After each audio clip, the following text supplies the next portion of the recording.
Bueno, yo voy a coordinar la primera mesa, el primer panel, que se llama El futuro del trabajo, nuevas tecnologías, informalidad y reproducción social. Vamos a contar con 3 panelistas, Aaron Benanab, José Dari Crane a mi izquierda y Paula Varela, a quienes voy a ir presentando al momento de su intervención. La primera intervención lo invitamos a Aaron a poder dar a conocer sus investigaciones. Aaron Benanab es investigador postdoctoral en la Universidad de Humboldt de Berlín y ha publicado recientemente el libro Automatización del Trabajo. eh, en castellano lo ha publicado Traficantes de Sueños, así que es disponible su obra y en el año 2021. El libro original es de 2020. Em, Así que bueno, sin más preámbulo, le vamos a dejar a él la primera intervención para que pueda presentar sus tesis. Muchas gracias. Muchas gracias.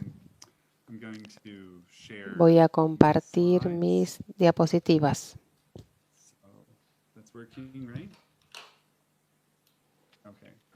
Está funcionando, ¿verdad? Perfecto. Hoy voy a compartir con ustedes un resumen muy breve de algunas de las principales tesis de mi libro, Automatización y el futuro del trabajo. El punto de partida del libro es el ascenso o el retorno, digamos, de un discurso sobre la automatización. Hoy, los teóricos de la automatización declaran que vivimos en una era de cambio tecnológico acelerado que está provocando o amenazando con llevar al final del trabajo como lo conocemos. He leído muchas de estas obras y artículos de los teóricos de la automatización en revistas, en la televisión, y traté de deducir de la gran cantidad de materiales 4 proposiciones básicas que son muy compartidas entre estos teóricos. Estas tesis son las siguientes. La primera, mira a tu alrededor. Los trabajadores ya están siendo desplazados por máquinas cada vez más avanzadas. La segunda tesis de los teóricos de la automatización es que este desplazamiento es una señal de que estamos viviendo en una era al borde de una producción ampliamente o completamente automatizada. La tercera tesis, que separa a los teóricos de la automatización de otros optimistas tecnológicos que creen que el cambio tecnológico simplemente va a ser algo bueno. Los teóricos de la automatización están más preocupados por lo que puede ocurrir. Dicen que la automatización debería implicar nuestra liberación del trabajo, pero como la mayoría de la gente necesita trabajar para sobrevivir, esto podría traer aparejado un desempleo masivo y una pesadilla para la sociedad. La cuarta tesis es que para evitar esta pesadilla de un desempleo masivo, tenemos que implementar una renta básica universal y transitar hacia lo que denominan un mundo post-escasez. Al plantear el caso para su teoría, estos teóricos analizan unas ciertas tendencias tecnológicas. Una de ellas es el ascenso de la robótica industrial avanzada. En la foto vemos la planta productiva de Tesla en Fremont, California, donde la mayoría de la producción la realizan estos brazos robóticos gigantes. Los teóricos de la automatización también hablan del ascenso de la inteligencia artificial y especialmente el desarrollo como el aprendizaje automático y las redes neuronales que deberían mejorar cada vez más con el tiempo en la realización de las tareas mentales complejas. Al mismo tiempo que estos desarrollos tecnológicos, también hemos visto una serie de tendencias económicas preocupantes. Una tendencia a la que señalan los teóricos de la automatización es lo que llaman recuperaciones sin empleo, la dificultad del mercado laboral para recuperarse después de una recesión. Lo que vemos en este gráfico con las diferentes líneas, estas líneas analizan cuánto tiempo llevó en meses que el mercado laboral se recuperara después de una recesión. Para la cantidad de empleos que se perdieron, cuánto tiempo tardan en recuperarse. En Estados Unidos vemos que entre los años 80, los 90, inicios de los 2000, la época de las .com y la crisis financiera de 2008, es que la economía, el mercado laboral, llevó cada vez más tiempo a recuperarse después de cada una de estas recesiones. Pero los teóricos de la automatización no solo apuntan a estas tendencias del desempleo, también hablan del subempleo y de la desigualdad. Este es un gráfico de todos los países ricos, no solo Estados Unidos, todos los países de la OCDE, lo que muestra esta brecha creciente entre el crecimiento de los salarios y especialmente la línea más baja, que son los salarios medios, el percentilo 50 de los trabajadores. Hay una creciente brecha entre sus salarios y el crecimiento de la productividad. A medida que esta brecha se amplía, la participación del trabajador en la renta baja y aumenta esta diferencia. Además de esta tendencia económica amplia, los teóricos de la automatización señalan el ascenso de esta élite de Silicon Valley. Tenemos en Estados Unidos figuras como Elon Musk y Jeff Bezos que están llegando a las estrellas, tratan de poner al hombre en el planeta Marte, aun cuando en el mundo hay tanta gente que vive en la pobreza, trabaja de manera informal y vive en villas miseria. El contraste entre los objetivos de irse del planeta y el sufrimiento en el planeta Tierra es otra señal a la que señalan los teóricos de la automatización. La pregunta que tenemos que hacernos es, ¿cuál es la conexión entre estas tendencias tecnológicas y las tendencias económicas y sociales? ¿Cómo se relacionan? Dicho de otra manera, la automatización tecnológica es responsable realmente por las dificultades que tienen los trabajadores para encontrar y mantener sus trabajos. En mi libro, yo aquí estoy resumiendo, en mi libro analizo una serie de estadísticas económicas para tratar de demostrar que lo que está ocurriendo no coincide exactamente con lo que dicen los teóricos de la automatización. Si ellos tuvieran razón, la productividad laboral debería estar ascendiendo muy rápidamente. Y eso es cierto. Aún la declaración que hacen los teóricos de la automatización es que los robots reemplazan a los trabajadores, pero la manera en que la estadística funciona es que lo que se mostraría en la estadística es que los trabajadores restantes demostrarían o aparecerían como ser más eficientes porque habría muchos menos en relación con los bienes y servicios que se producen. Pero lo que vemos, y este es el nivel de productividad laboral en la manufactura en Estados Unidos desde 1980 a la actualidad, lo que vemos es que desde alrededor de 2010 a 2020, la última década, la fabricación se desaceleró. Esto es muy sorprendente. Esta es la era en la que deberíamos vivir toda esta robótica avanzada, aún cuando este sector quedó estancado tecnológicamente en lugar de ser dinámico. Y eso se aplica no solo a las fabricaciones. Aquí vemos en los casilleros rojos la tasa de productividad de crecimiento en las tres economías líderes, Estados Unidos, Alemania y Japón, en tres periodos diferentes.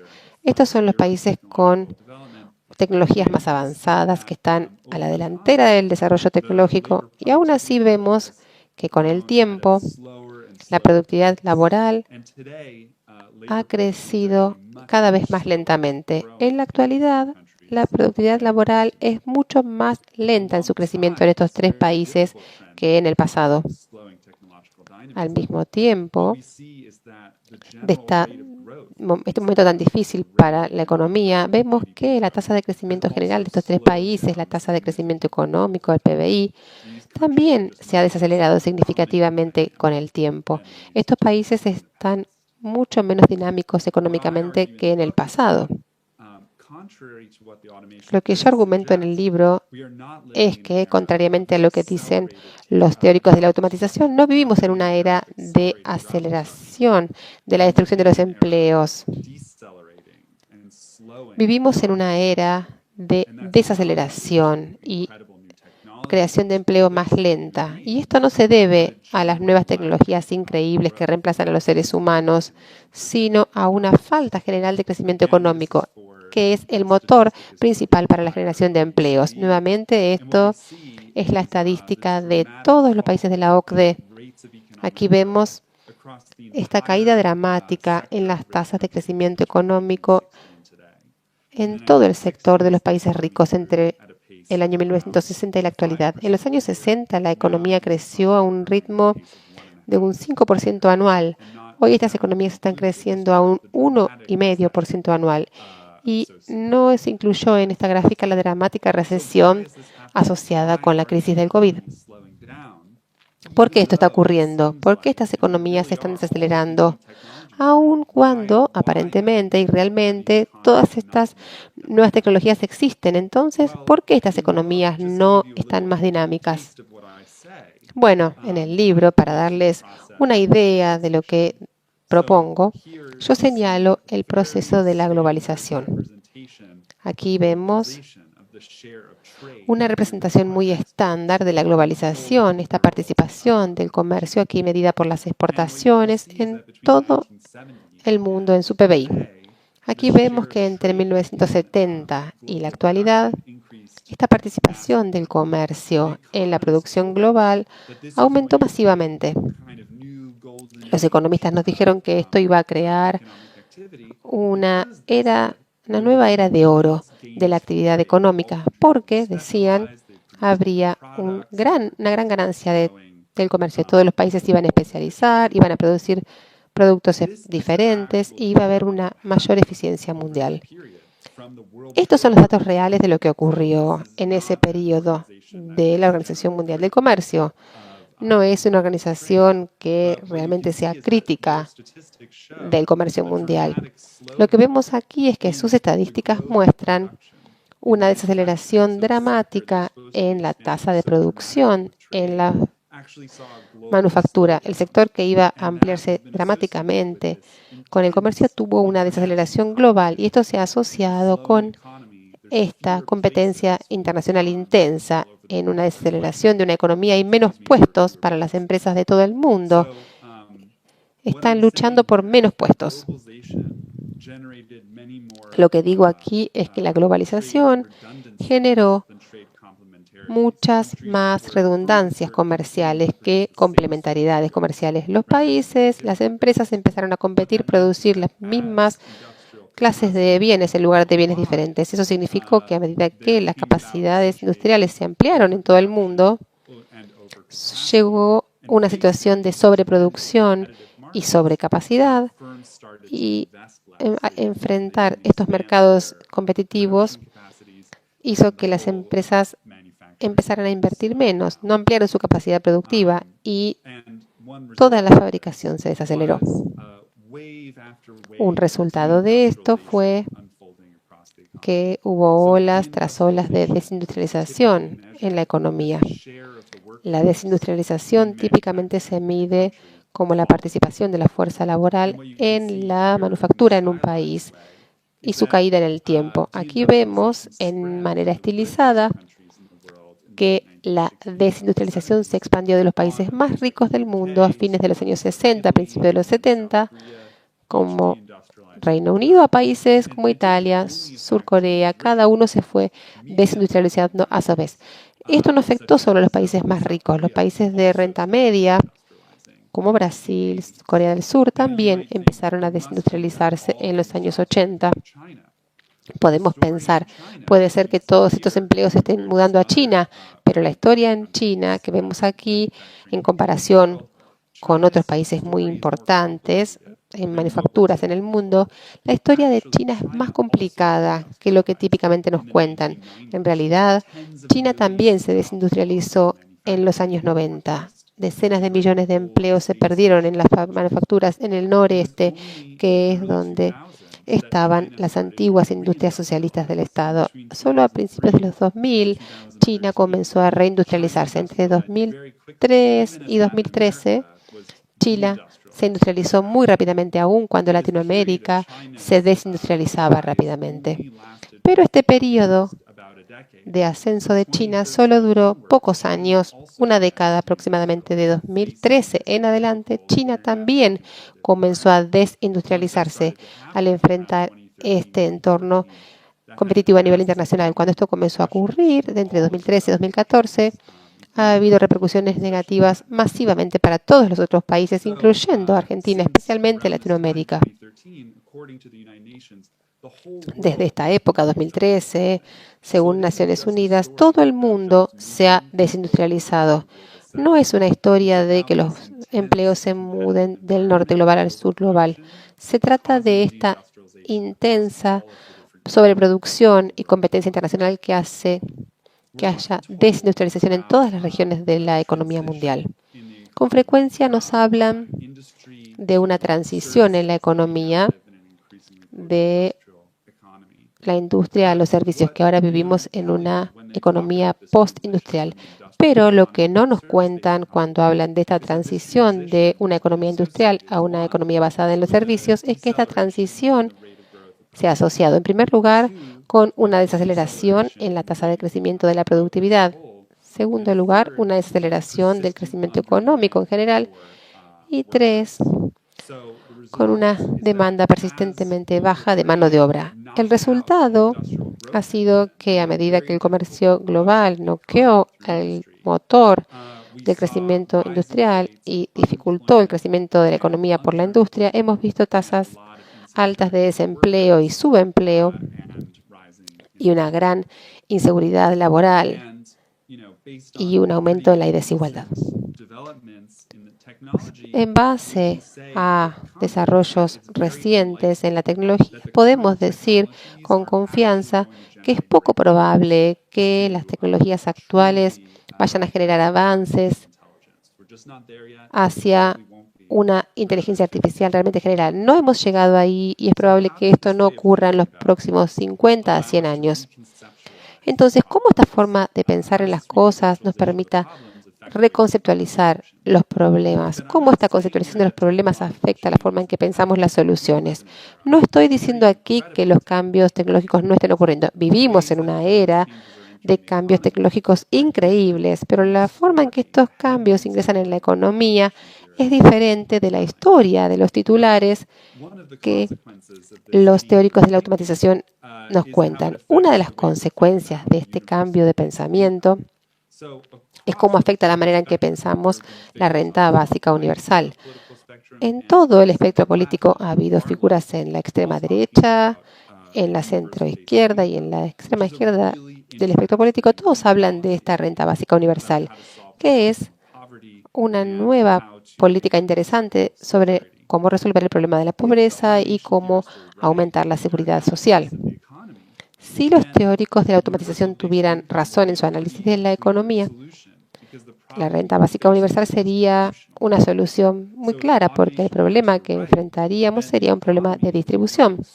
Si los teóricos tuvieran razón, la economía crecería tan rápidamente debido a todo este dinamismo tecnológico que el único problema sería que la gente no tendría empleos que harían que ganen los salarios que necesitarían para comprar todas estas cosas increíbles. El argumento que yo hago es que el problema está en el motor del crecimiento en sí mismo. El problema está en la organización de la producción. No es meramente un problema de distribución. ¿Qué significa esto? Aquí tenemos básicamente la tasa de acumulación del capital en Estados Unidos, la tasa de inversión, la expansión de la producción en el tiempo. Vemos desde los años 70 que hay una fuerte caída en la inversión. Los capitalistas, los dueños de la riqueza, no ven grandes oportunidades de crecimiento y por lo tanto no invierten. En respuesta a esta no inversión o a la amenaza de la desinversión en la economía, los gobiernos reaccionaron en una serie de maneras que son muy fáciles de describir. Algunas se han descrito como las políticas neoliberales. Por ejemplo, en los últimos 50 años, los gobiernos han implementado austeridad económica generalizada para tratar de servir a los intereses de las empresas, para crear una mejor situación de negocios. Los gobiernos han eliminado protecciones laborales y ambientales y además han hecho algo que es menos neoliberal. Han acumulado grandes deudas. La tasa deuda a PBI en el mundo es increíble. Y a pesar de todos estos esfuerzos por reactivar el crecimiento económico, ninguna de estas cosas ha funcionado realmente. Entonces, la pregunta que yo haría o que yo hago en mi libro es que tratemos de pensar qué significaría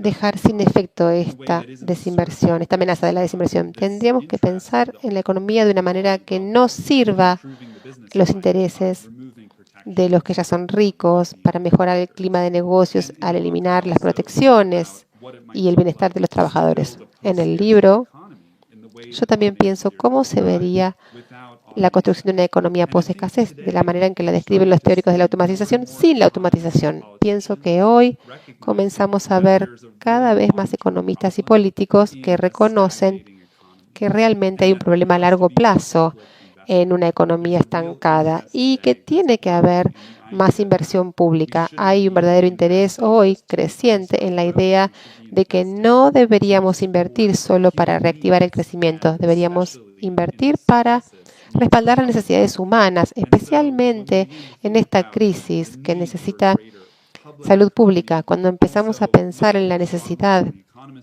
de una mayor economía pública, con mucha más fuerza que los economistas lo dicen, la necesidad de una economía democrática. Pienso que podemos utilizar las tecnologías que tenemos hoy para crear un mundo en el que todos tengan acceso a lo que necesitan para vivir y en el que la gente tenga mayor injerencia en cómo la economía produce esos bienes. Voy a detenerme aquí. Muchas gracias por escuchar mi presentación y espero que haya sido clara a través de la traducción. Muchas gracias. Bueno, muchas gracias, Aaron, por el tiempo, por estar muy justo con el tiempo, muy amable. Ahora vamos a dar la palabra al profesor José Dari Crane. El profesor Crane es profesor del Instituto de Economía, es investigador del CECIT, Centro de Estudios Sindicales y Economía del Trabajo, de la Universidad Estadual de Campinas, en Brasil, y miembro de la coordinación del REMIR, la Red de Estudios sobre Reforma Laboral en Brasil, que publicó, entre otros trabajos, el libro El trabajo post-reforma laboral de 2017 en Brasil, justamente. Buenos dias, ou bom dia. Primeiro quero agradecer o convite feito pela organização da conferência, em nome aqui da Paula Varela, do Gaston, da Marielle, e dizer que também é uma grande satisfação poder participar dessa mesa, ouvir o Binanav, a sua excelente, excepcional exposição, inclusive vão me apoiar muito em várias informações que ele trouxe para o debate. Vou começar, por favor, vou começar a minha exposição chamando a atenção para algumas questões. Aqui, que nós somos em hipótese um pouco inicial de pressupostos. E, obviamente, que nós vamos observar essa questão do futuro do trabalho, das novas tecnologias, da informalidade, da reprodução social, que é o tema, a partir do Sul, a partir principalmente do Brasil, mas com um diálogo com os latino-americanos. Esperamos fazer uma discussão mais complementar do debate nosso. Quero dizer que a nossa hipótese, para pensar o futuro do trabalho, nos termos que nós estamos observando sua evolução no tempo recente, talvez ele possa nos indicar um futuro nada promissor, né? Um futuro extremamente preocupante. Porque que nós estamos assistindo, né, com as mudanças tecnológicas, que são bastante profundas, como o Binanav nos mostrou aqui na exposição anterior, com as mudanças na forma como os países latino-americanos estão se inserindo nessa chamada globalização financeira, né, com as mudanças políticas que estão ocorrendo na própria América Latina nos últimos tempos, talvez, se nós ficarmos simplesmente nesse horizonte, nós vamos observar um mundo do trabalho que se aprofunda a informalização, como será tratado à tarde, se aprofunda a desigualdade e se aprofunda a heterogeneidade estrutural na composição da força de trabalho. Aqui. Ah, está aqui. Eu que estou... Opa. Não está passando. Se aprofunda a estruturalidade estrutural da força de trabalho. Então, mas, ao mesmo tempo, a nossa esperança é que nós estamos vivendo um momento muito especial na história da humanidade. A pandemia mostrou que nós temos, na pandemia mostrou e evidenciou de que existe uma disfuncionalidade crescente na forma de produzir bens e serviços e que, nos últimos 40 anos, aquilo que foi prometido como uma sociedade de bem-estar a partir do reforço dos mecanismos da globalização, do mercado autorregulado, não se viabilizaram. Pelo contrário, a pandemia deixou mais claro do que nunca de que o Estado é fundamental para você sair da crise. O mercado não deu nenhuma solução no período da pandemia para enfrentar os problemas que ela gerou, nem do ponto de vista econômico, obviamente, muito menos do ponto de vista social. Assim como mostrou, e que a Paula, inclusive, lembrou, de que o trabalho tem importância do ponto de vista da sociedade. Que o trabalho tem importância, que o trabalho foi mais visibilizado, apesar da precariedade não ter sido alterada, pelo contrário, aprofundada, né, com as novas tecnologias, com todos os mecanismos, vamos chamar de entrega de produtos, dos trabalhos em plataformas digitais, dos trabalhos chamados uberizados, não gosto muito desse conceito, mas dos trabalhos que muitos vendedores, muitos entregadores foram submetidos a partir da pandemia. Então, olhando esses últimos 40 anos, a nossa esperança de que mudanças, câmbios são necessários. Há um certo esgotamento, e vou voltar a esse ponto, a essa forma de pensar a organização da produção de bens e serviços e de pensar o próprio modo de viver em sociedade. Essa é um pouco a nossa esperança. E para começar a fazer... Opa, está funcionando agora? Isso. Para começar a pensar, então, essa questão nossa, nós queremos partir dos seguintes pressupostos. O trabalho que existe na sociedade, ele é condicionado pela dinâmica econômica, ele é condicionado pelas inovações tecnológicas, mas ele é fundamentalmente também expressão de relações sociais, de relações de poder. O tipo de trabalho que existe na sociedade também é definido socialmente. Esse aspecto é extremamente importante para a minha conclusão final. Tá? Então, considerando que o trabalho é uma relação social e é uma construção social histórica, nós vamos começar a chamar a atenção de um aspecto um pouquinho mais histórico, estrutural. O que chama histórico estrutural, olhando a partir da América Latina e do Brasil. No primeiro momento, vamos chamar entre os anos 30 e 40, havia a expectativa, a esperança de que o processo de desenvolvimento econômico, muito baseado nas teorias cepalinas, fosse capaz de gerar uma integração das pessoas no mercado de trabalho, né, e com o avanço crescente do assalariamento. E, de fato, os países que conseguiram lograr uma industrialização alcançaram um processo mais intenso de assalariamento. Assalariamento é entendido aqui como uma relação salarial do emprego submetido a essa relação salarial, mas também com proteção social crescente. E depois de 40 anos dessa experiência histórica, os países latino-americanos, o caso brasileiro, mais evidentemente, entraram na chamada da crise da dívida externa. E a partir desses últimos 40 anos, ou seja, a partir dos anos 80, com interregno nos períodos dos governos neodesenvolvimentistas, coincidindo com o boom das commodities no mercado internacional, esses governos aproveitaram um pouco essas oportunidades históricas e incrementaram seus mercados internos, e nesse momento você tem uma aceleração do crescimento novo do emprego.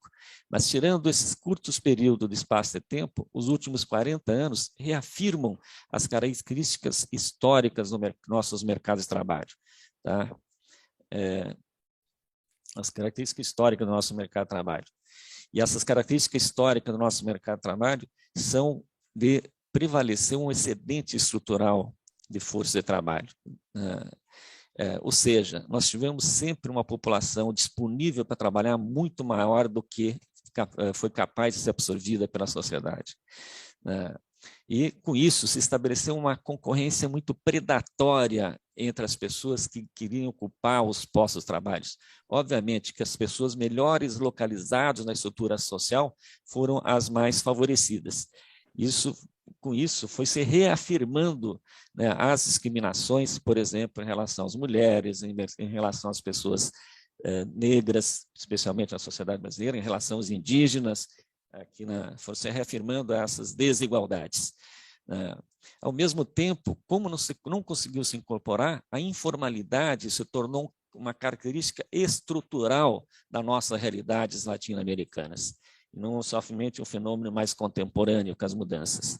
Tá?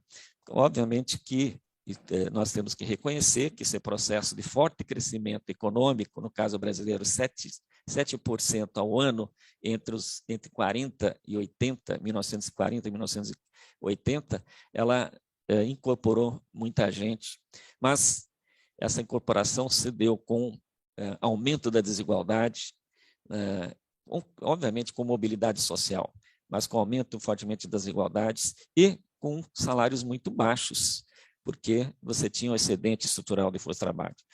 Depois desses últimos 40 anos, o gráfico apresento aqui para vocês, que esse gráfico indica que são 3 fontes diferentes, por isso as cores são distintas, não vou entrar nos detalhes. O que é importante desse gráfico é que a tendência estrutural nos últimos 40 anos é de elevação da desocupação. Somente no verde, exatamente, são o período dos governos chamados neodesenvolvimentistas, no caso, que há uma redução substantiva da taxa de desemprego, da taxa de desocupação da força de trabalho, mas a partir da crise de meados da segunda década do século XX, a taxa de desemprego e de desocupação voltam a crescer muito intensamente, reafirmando essa característica histórica. No momento, nós utilizamos o indicador que nós mais gostamos, que não está aqui, a taxa que é da taxa de subutilização da força de trabalho. Nós temos praticamente 26% da força de trabalho ativa que estão buscando alguma ocupação. A taxa de desocupação aberta é mais baixa, é de 11,3% no momento. Tá? Esse dado aqui mostra também uma outra questão que de fato tem a ver com o processo da desindustrialização, que o Benanave fazia referência. Há uma queda sistemática das ocupações nas atividades de manufatura industriais e uma elevação muito substantiva das atividades de serviço, compondo o mercado de trabalho muito mais heterogêneo. A questão fundamental, que o gráfico não representa, mas quero chamar a atenção, é de que as categorias mais tradicionais que foram bases da organização coletiva do período do Fordismo são elas as que perdem maior número de postos de trabalho. É nelas que se cai mais intensamente o número de postos de trabalho. Então, é o setor industrial, são os setores mais organizados. A única exceção, as únicas exceções são a administração pública, que, de fato, o mercado de trabalho não tem piora mais substantiva na sua média global, porque, pelo menos em 2 momentos, o setor público contratou mais pessoas, no caso brasileiro, que foi no processo da redemocratização, quando há uma forte demanda pelas políticas sociais, de saúde, educação, e agora também nos governos chamados neodesenvolvimentistas, que se buscou, de novo, reestruturar um pouco mais a máquina pública. Tá? E outro setor, exceção é a saúde, que mesmo com todos os avanços tecnológicos, continua apresentando um crescimento muito forte da ocupação. Mas o setor de serviços, ele tem uma heterogeneidade muito forte. Você tem, essa heterogeneidade, inclusive, está nos setores das chamadas novas tecnologias. Se, por um lado, nós temos os trabalhadores de informação, chamados TI, que, de certa forma, têm uma atuação, um trabalho mais qualificado, tem uma certa identidade profissional, os que trabalham com software, mas são extremamente individualizados e não há experiência substantiva de organização coletiva desse segmento, pelo menos na nossa experiência. Mas, por outro lado, nós temos uma série de outras atividades que são decorrentes de novas tecnologias que geram empregos mais precarizados, especialmente os trabalhadores de telemarketing, que talvez seja uma ocupação que também deve sumir daqui com o tempo, são os entregadores, os das plataformas digitais em geral, que significa uma precarização e imenso trabalho, são os processos de terceirização, subcontratação, possibilitado por toda essas novas tecnologias. Então, mesmo nesse campo das novas tecnologias, a heterogeneidade ela se acentua. Se nós olharmos o setor de serviços, essa heterogeneidade ainda é mais evidente no caso brasileiro, por exemplo. Você tem quase 6 milhões de ocupados no trabalho doméstico para as famílias. Então, esse gráfico mostra também, o que eu quero chamar a atenção, é que a taxa de assalariamento, aqui inclusive estão incluídos sem registro, os que estão na ilegalidade, mas são assalariados, ela não alterou muito no tempo. O que alterou substantivo, o que altera substantivo, o que chama a atenção para mostrar essa heterogeneidade é o crescimento do trabalho por conta própria. E esse crescimento do trabalho por conta própria, ele se assentou especialmente no período. E ele se tornou um elemento estrutural, dada a não organização do mercado de trabalho brasileiro, se tornou um elemento estrutural, mas nos momentos de crise econômica, ela ganha uma nova dimensão, um forte crescimento, porque 80% apenas trabalho por conta própria são estratégias de sobrevivência em que as pessoas buscam se adaptar às novas circunstâncias, buscando um mecanismo buscando alguma renda, né, para sobreviver. É um processo de adaptação que uma parte importante da força de trabalho faz nos momentos de crise. Então, sempre há um certo crescimento, né, do trabalho por conta própria após as crises econômicas, como o Benamar mostrou, no caso nosso, elas são muito frequentes, eu vou falar em seguida. E o último, um dado aqui também, não quero apresentar muito, que se expressa esse mercado desorganizado nesses últimos 40 anos, aqui é um dado mais contemporâneo, que 51% dos ocupados, num conceito aqui nós chamamos de uma informalidade mais ampla, ou seja, dos que não têm direitos trabalhistas assegurados, como férias, como especialmente com férias, como o 13º salário, como descanso não remunerado, a jornada formal legal, né, todos esses direitos que estão escritos no marco legal, né, ela chega a atingir seu ponto máximo exatamente nesse momento, chega a 51% do total. Aqui. E aqui, diferentemente, vamos chamar dos outros indicadores do mercado de trabalho, quando nós pegamos salário, renda, aqui entre as mulheres a formalização até é um pouco mais elevada, mas isso se explica pela sua forte presença no setor público, que é uma atividade formal e as pessoas entram pelo concurso público. Tá? Mas ela se concentra muito fortemente em formalidade nas faixas etárias mais extremas, entre os mais jovens, entre os mais velhos e mais fortemente nas regiões norte, nordeste brasileira e menos na região sul, tá? Ou seja, nas regiões que são mais pobres do país. Tá? Sem poder entrar aqui, explicar quais são os fatores de explicação desse movimento de estruturação do mercado de trabalho, eu só quero levantar alguns aspectos muito rapidamente. Primeiro, como o Benanave mostrou, das 40 últimos anos, 2 décadas, nós tivemos, no resultado final da década, um crescimento per capita negativo, do ponto de vista econômico. Ou seja, tivemos crescimento negativo, no caso brasileiro. Em segundo lugar, sem dúvida nenhuma, que o caso do Brasil, que conseguiu completar a segunda Revolução Industrial, perdeu, de certa forma, né, o bonde histórico de acompanhar o desenvolvimento tecnológico que vai emergir a partir da chamada terceira Revolução Industrial. A partir da crise da dívida externa, os países perdem a sua condição política nesse novo contexto de ter um projeto de desenvolvimento nacional próprio. Fazem uma inserção passiva nesse processo de globalização e que acentuam, por um lado, a desindustrialização, por outro lado, valoriza muito a exportação de commodities, especialmente o desenvolvimento do agronegócio e da mineria, que são dois segmentos que não encadeiam atividades produtivas capazes de tornar o mercado de trabalho mais complexo, gerar ocupações mais sofisticadas, tende a criar menos empregos e empregos piores do ponto de vista da sua qualidade e da sua remuneração. Com isso, tem uma regressão, mais do que só produtiva, econômica nesses países, econômica.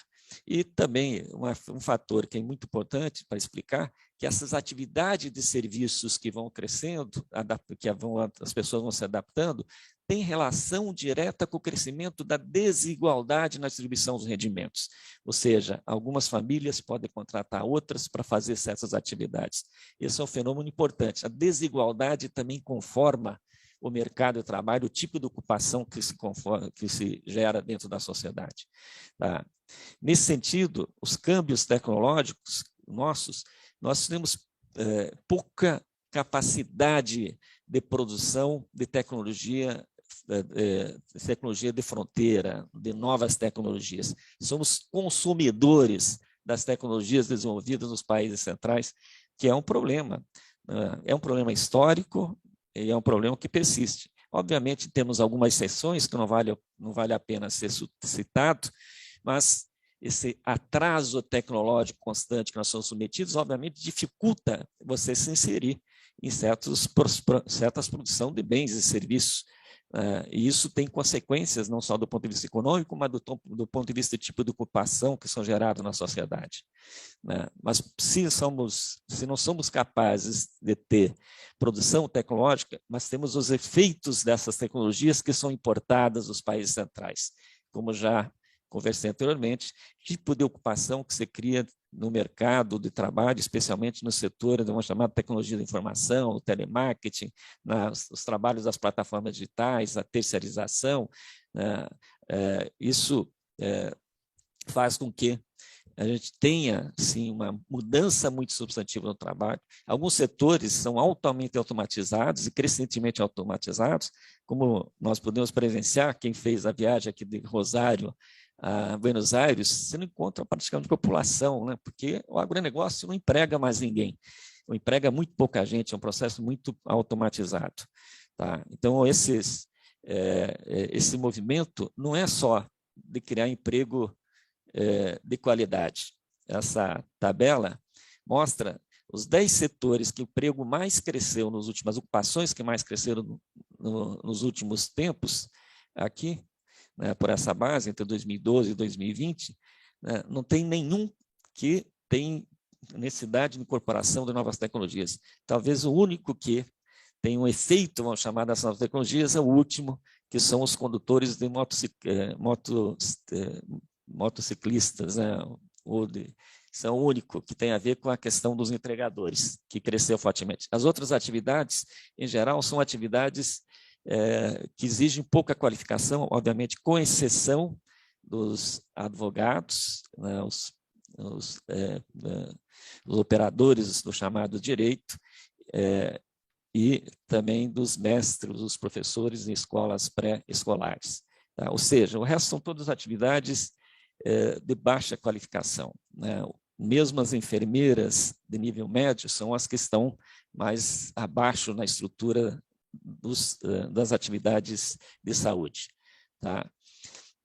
Isso também tem a ver, isso que para nós é muito importante, tem a ver com as opções políticas que foram tomadas nos últimos tempos. Benanavi mostrou claramente, aqui está faltando, o Benanavi mostrou claramente que prevaleceram como orientação política geral, do ponto de vista econômico, as políticas de austeridade fiscal, né, de ajuste fiscal permanentemente, de buscar redefinir, reduzir o papel do Estado e de assumir, no caso latino-americano e brasileiro, a agenda do consenso do Washington fortemente.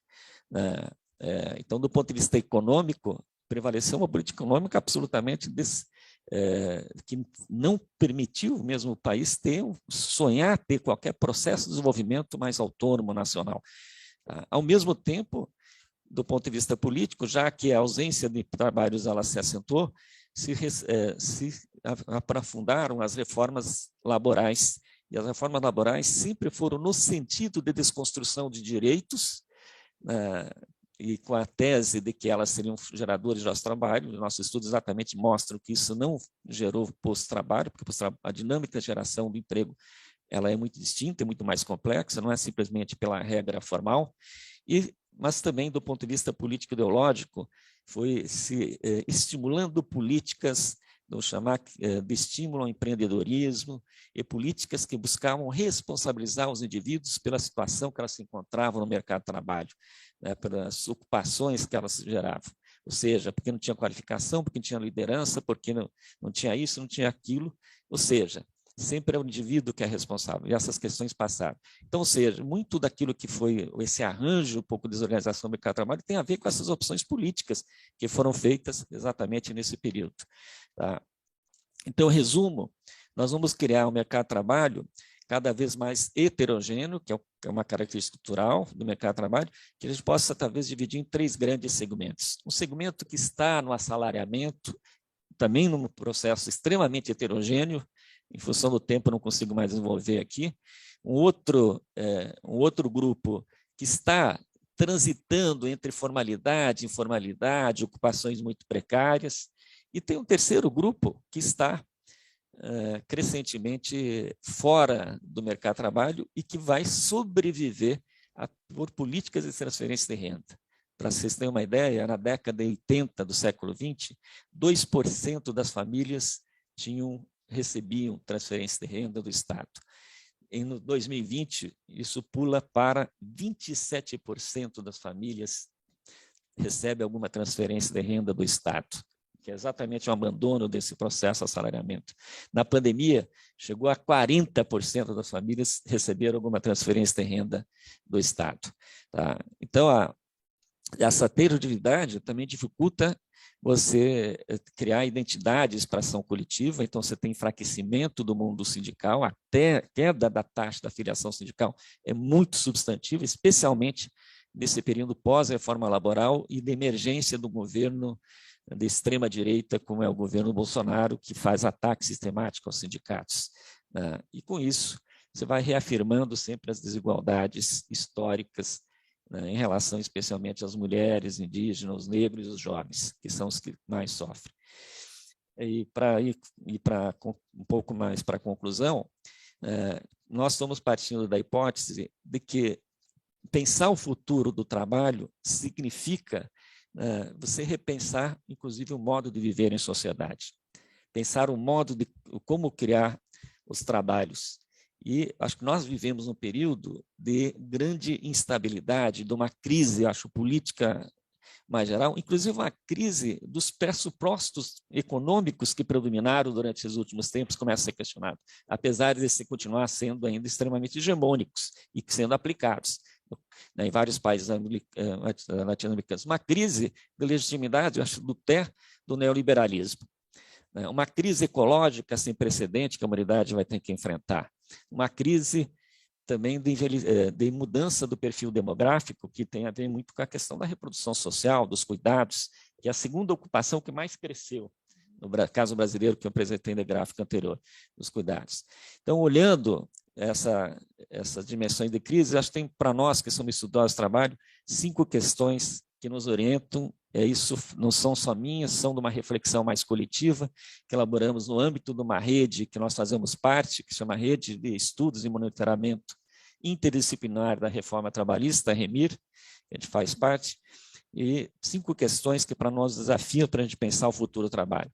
A primeira, entender melhor como é que você dá o processo de sociabilidade, de convivência nas periferias das grandes nas periferias, especialmente das grandes cidades. Isso mistura com a questão religiosa, que tem, isso é uma questão impressionante, produzem um certo sentido do que é o trabalho, né? Se mistura com a questão da violência, das milícias, que ganham dimensões muito importantes em alguns espaços de organização da vida social comunitária. A segunda questão é como gerar pós-trabalhos numa sociedade em mudanças.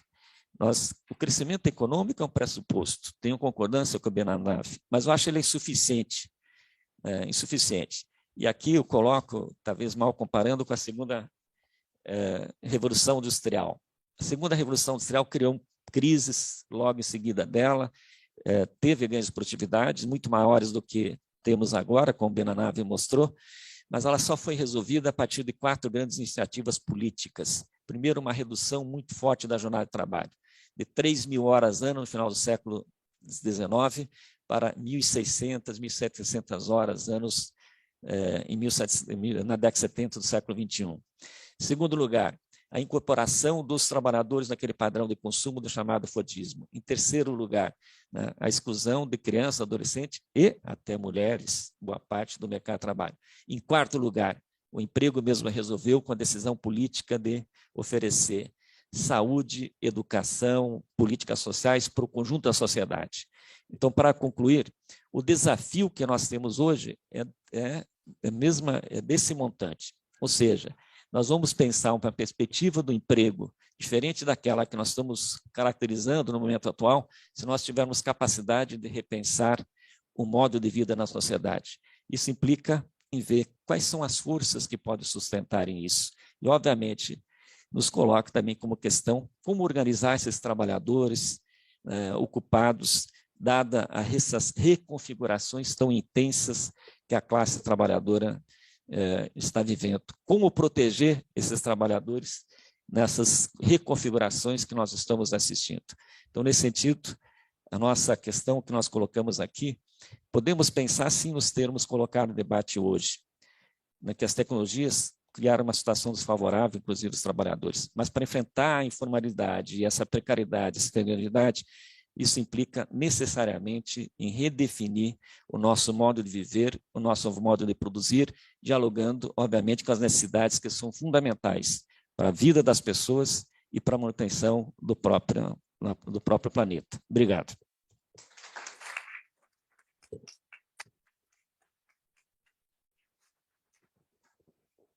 Muchas gracias, Dari.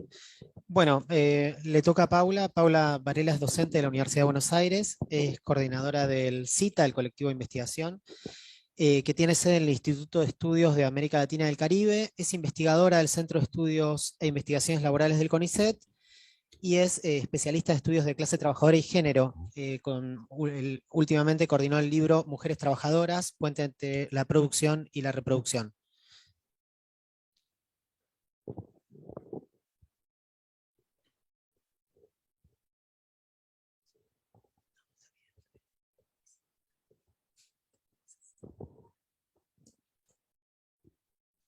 Hola, bueno, es un placer para mí estar en un panel junto con Aaron Benanav y con Dari Crane.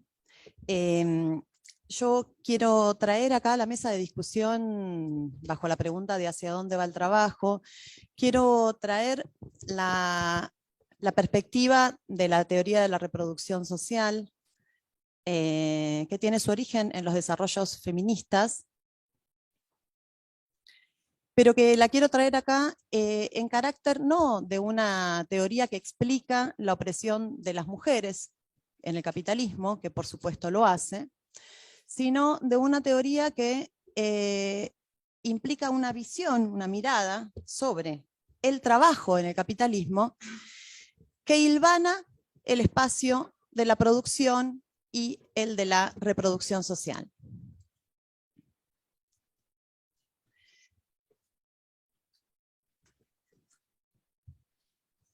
Y en ese sentido, justamente como teoría que tiene una mirada sobre el trabajo, incluso ha planteado la idea de que tiene una mirada ampliada sobre el trabajo, es decir, una mirada que articula, que conecta aquello que sucede en el ámbito o en el circuito de la producción con aquello que sucede en el ámbito o el circuito de la reproducción social, me parece que puede aportar a esta discusión en tres esferas o en tres niveles que creo que hay que abordar a la hora de preguntarse hacia dónde va el trabajo. La primera esfera es la que tiene que ver con la caracterización de las tendencias contemporáneas del mundo del trabajo, ¿sí? La segunda esfera tiene que ver con las teorías o el debate teórico acerca de cómo se interpretan esas tendencias, ¿sí? Y la tercera tiene que ver con lo que el debate puede aportar para pensar las formas de organización y de lucha de las y de los trabajadores. Entonces yo me voy a mover en esos tres niveles, ¿sí? En el nivel de intentar caracterizar rasgos de la situación del mundo del trabajo hoy, en el nivel de intentar hacer un debate teórico, o por lo menos presentar una perspectiva que considero productiva teóricamente, y en el nivel de preguntarse algunas cuestiones sobre las luchas y las formas de organización actuales como modo de aportar esta pregunta. Para eso empiezo por la caracterización, y para la caracterización quiero apelar al concepto de crisis de reproducción social. Y el concepto de crisis de reproducción social para mí es un concepto sumamente productivo por dos motivos, o por lo menos por dos motivos. Uno es que el concepto de crisis de reproducción social refiere a una contradicción propia del trabajo en el capitalismo, ¿sí? Que es la contradicción entre la necesidad que tiene el capital de disponer permanentemente de fuerza de trabajo para emplear y para expulsar, según las necesidades de la acumulación de capital, y la necesidad de que esa fuerza de trabajo sea producida y reproducida lo más barato posible, ¿sí? Algunas teóricas del campo del feminismo llaman a esta contradicción la contradicción capital-vida, ¿sí? Yo creo que es una metáfora muy, muy potente, siempre y cuando se tenga en cuenta que el corazón de la contradicción no es un capital que reyecta la vida tout court, sino que es un capital que necesita sostener la vida, en tanto la vida es portador de fuerza de trabajo, pero necesita degradándola lo más que pueda, ¿sí? ¿Por qué digo que siempre que se tenga en cuenta esto? Porque eso permite no tener una visión polarizada o de par excluyente de esta idea muy fuerte, muy potente, de la contradicción entre capital y vida.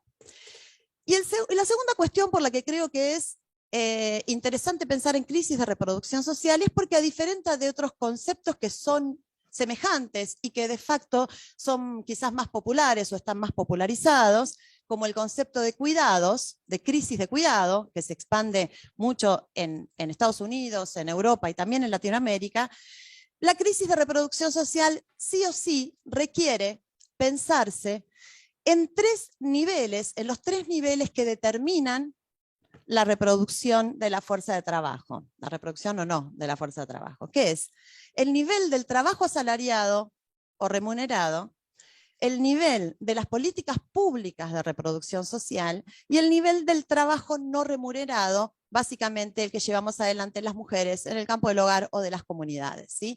Es decir, a diferencia de la idea de crisis de cuidado, la crisis de reproducción social requiere sí o sí mirar estos tres ámbitos interrelacionadamente. Entonces, si uno toma esta idea de estos tres ámbitos y mira lo que sucede en el nivel del trabajo asalariado y que han desarrollado extensamente y de forma muy interesante Aaron Benanavi, Dari, Crane en esta exposición, lo que encontramos es claramente una tendencia a una mayor de precarización, un mayor subempleo. Ahí hay un interesante debate si hay un mayor desempleo o aún mayor subempleo, una caída del salario real y una mayor pauperización de la clase trabajadora. Esto afecta directamente el campo de la reproducción social porque expande lo que hace ya más de 15 años veíamos en Argentina, luego de la crisis del 2001, como un fenómeno de expansión, y hoy está claramente confirmado como tal, que es el fenómeno de los trabajadores pobres. Es decir, aquellos trabajadores y trabajadoras que sí tienen empleo, pero que aún así son pobres. Por ejemplo, en este momento, en base al último informe del INDEC, del Instituto de Estadísticas y Censos de la Argentina, el empleo ha subido, es decir, ha caído la tasa de desempleo, ¿sí? Y sin embargo ha aumentado la pobreza. Esa relación que aparece como contradictoria tiene que ver con este fenómeno de los trabajadores pobres, ¿sí? Si uno mira lo que sucede en el ámbito de las políticas públicas, ¿sí? Particularmente a las políticas ligadas a las instituciones de... Se me pasan las filminas horas. A las instituciones de reproducción social, estoy refiriéndome a las instituciones como la educación inicial, básica y media, a la salud, los hospitales, las salas de salud, cuidado de enfermos, y al área de cuidados de niñas, de adultos mayores, de personas con discapacidad o impedidas de vender su fuerza de trabajo en el mercado. Si uno observa ese ámbito, lo que observa claramente, y también ha hecho referencia a esto Dari recién, es una política de ajuste fiscal, ¿sí?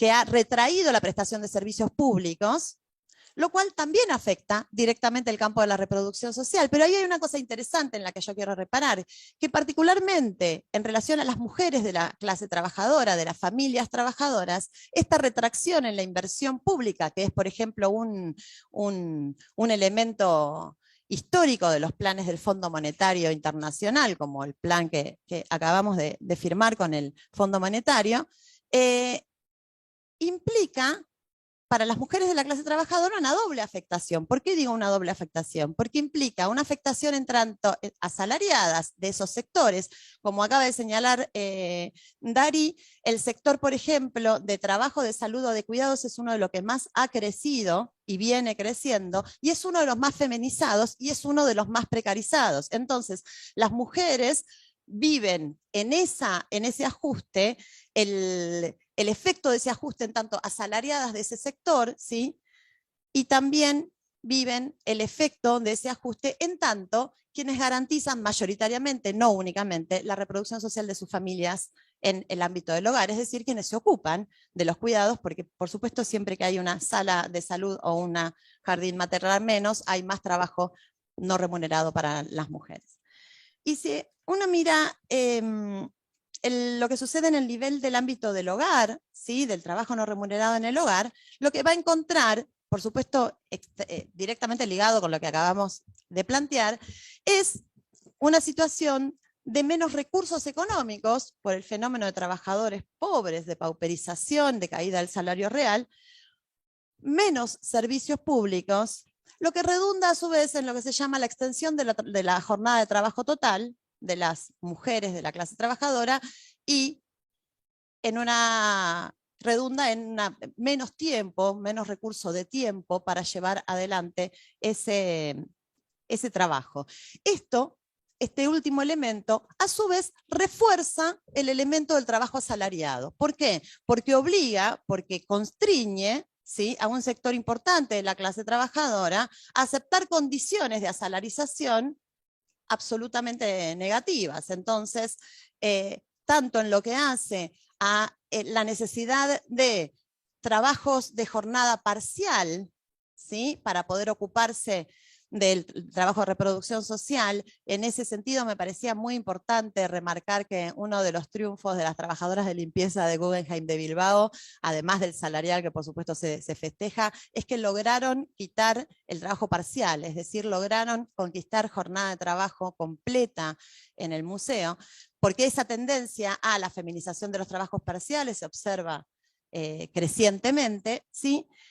Y por otro lado, porque también produce lo que se llama una cadena de pauperización que presiona sobre el valor de la fuerza de trabajo en su conjunto. ¿Por qué una cadena de pauperización? Porque incluso aquellas mujeres que tienen que entrar al mercado de trabajo de forma precaria, muchas veces tienen que contratar otras mujeres que cuidan a sus niños y a sus niñas o a sus ancianos en forma más precaria todavía. ¿sí? Lo cual, digamos, por un lado, por supuesto, genera cadena de cuidados, pero también genera, de la mano de la cadena de cuidados, también para no romantizar la idea de cadena de cuidados, genera una profunda cadena de pauperización del valor de la fuerza de trabajo.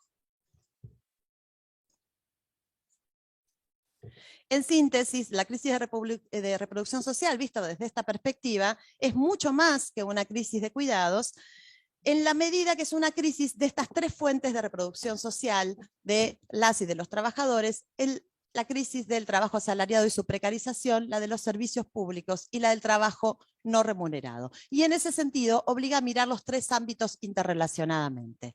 Por supuesto, la pandemia, como decíamos al inicio, ha dejado mucho más expuesta esta crisis y ha dejado también en peores condiciones los índices que tienen que ver con esta crisis, es decir, el aumento del subempleo, la caída de salario real general, el aumento de la brecha salarial, ¿sí? Y el aumento de la jornada total para las mujeres.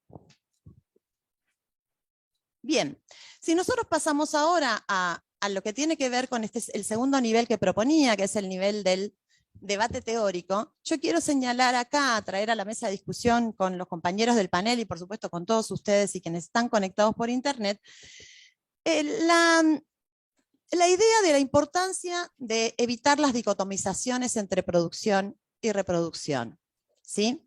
En nuestro equipo de trabajo venimos dándole vuelta a ese problema desde hace bastante tiempo.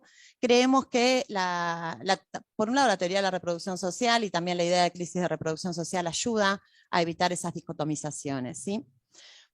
Por una parte, voy a señalar por lo menos dos razones de la importancia de evitar esas dicotomizaciones, y una tiene que ver con combatir lo que consideramos una visión restringida del mundo del trabajo y que de facto es la más extendida en los estudios del mundo del trabajo, para quienes estudian sindicatos y acción de la clase trabajadora lo sabe perfectamente, ¿sí? Que acota este mundo únicamente a lo que sucede en los sectores de trabajadores asalariados, ¿sí? O asalariados o remunerados, lo cual ha empobrecido enormemente también la propia profundiza un empobrecimiento de la propia agenda de las organizaciones sindicales, que se reduce casi a salario y a condiciones de trabajo, ¿sí? En general, las demandas que competen a la familia trabajadora o al ámbito de la reproducción social, que han sido, por otra parte, demandas históricas del movimiento obrero en su versión socialista, en su versión anarquista, hoy están casi fuera de la agenda de las organizaciones sindicales, profundizando lo que he llamado en otro trabajo triple crisis de las organizaciones sindicales, es decir, la crisis que tiene que ver con la base de representación, la crisis que tiene que ver con la agenda que levantan las organizaciones y la crisis que tiene que ver con los territorios de lucha de las organizaciones, ¿sí? Por otra parte, esta perspectiva de reproducción social combate también lo que es una visión restringida de la propia reproducción social, de lo que significa la reproducción social, ¿sí? Que también está bastante extendida y que acota la reproducción social a lo que sucede o en los hogares o en las comunidades. Es decir, acota la reproducción social al trabajo no remunerado que mayormente llevamos adelante las mujeres, ¿sí? Como si fuera posible comprender lo que sucede en ese ámbito, ¿sí? Sin relacionarlo con lo que sucede en el ámbito del trabajo asalariado y con lo que sucede en el ámbito de las políticas públicas, ¿sí? Entonces, esta configuración de la reproducción social como una esfera autónoma o independiente dificulta o obscurece el análisis de las fronteras, ¿sí? Que siempre están determinadas históricamente entre estos dos espacios de producción y reproducción. En ese sentido, en sentido contrario, una mirada teórica que ponga el foco en la relación entre producción y reproducción sin por ello diluir las diferencias, otorga, creo yo, más chances de pensar políticas, ¿sí? Que activen solidaridades internas de una clase trabajadora que es constitutivamente heterogénea, ¿sí? Y fuertemente fragmentada. Y con esto quiero pasar a la tercera parte y al tercer nivel de la exposición, que tiene que ver con las formas de pensar las luchas de los trabajadores y las trabajadoras, teniendo en cuenta esta relación entre producción y reproducción. Y para eso me quiero referir a lo que denominamos las luchas asalariadas de la reproducción social, ¿sí? Una de las características que tienen las luchas recientes y que ha sido destacada y que ha sido objeto de debate en la academia, pero también en el ámbito militante o en el ámbito político, es que muchas de las luchas más significativas de los últimos 15 años presentan una suerte de paradoja. Están protagonizados por sectores que se ven afectadas por esta crisis de reproducción social, sectores de trabajadores jóvenes, sectores que no pueden ingresar al mercado de trabajo, sectores que no tienen vivienda, etcétera, etcétera, pero sin embargo no son luchas que se presentan bajo la identidad de una lucha de trabajadores, identificándose como una lucha de trabajadores, ni son luchas que se presentan bajo las organizaciones clásicas de los trabajadores, ¿sí? Entonces esto ha dado, digamos, ha abierto la puerta a distintos tipos de caracterizaciones, como fin de la clase trabajadora, por supuesto, que es una especie de eterno retorno de la tesis bajo nuevas formas cada vez, pero también la pregunta por si estamos asistiendo a nuevas masas, a nuevos sujetos, etcétera, ¿sí? Sin embargo, dentro de las luchas sociales hay un tipo de luchas particular que es sobre el que quiero hablar y cerrar mi exposición con ello, que son estas luchas de los asalariados de la reproducción social, que vienen cobrando mucho peso de la mano del peso que cobra en la estructura económica el propio trabajo de reproducción social, ¿sí? Y esto ha sido destacado por distintos autores como Beverly Silver, como Kim Moody, y distintos autores en distintos lugares, ¿sí? Me refiero, cuando hablo de luchas de asalariados de la reproducción social, me refiero a fenómenos como la primavera docente del 2018 en Estados Unidos, ¿sí? Una enorme huelga de trabajadoras de la educación, las luchas de los cuidados del Estado español, que he tenido la oportunidad de estudiar presencialmente, que se desarrollaron previamente y durante la pandemia con logros muy interesantes, como las trabajadoras del Hospital Gregorio Marañón, las trabajadoras de limpieza de Bilbao y de todo el País Vasco, etc. Y también las luchas de la salud en distintos lugares, y me voy a referir particularmente muy brevemente, desarrollada en Neuquén el año pasado en Argentina, ¿sí? ¿Qué es lo que creo que estas luchas permiten pensar? Y quisiera traer eso a la mesa de debate. Son tres elementos que me parecen importantes. Uno, me parece que permite pensar o repensar el concepto de posición estratégica, ¿sí? O de poder de fuego de la clase trabajadora, en un contexto de debilidad de las organizaciones sindicales, ¿sí? Que creo que en eso hay un acuerdo generalizado, que es un contexto de debilidad de las organizaciones sindicales, ¿sí? Si uno tomara la distinción que hace Colin Wright y que después retoma Beverly Silver sobre la distinción entre el poder estructural y el poder asociativo de la clase trabajadora como dos fuentes de poder para la lucha y para la obtención de demandas, creo que hay que preguntarse si no hay que pensar en un tercer tipo de poder, ¿sí? Que le podemos pensar como el poder socioreproductivo. En últimas es el poder social, pero quiero referirme explícitamente al poder socioreproductivo de la clase trabajadora, de sectores específicos, ¿sí? Que tienen la capacidad de afectar la reproducción social en forma directa, ¿sí?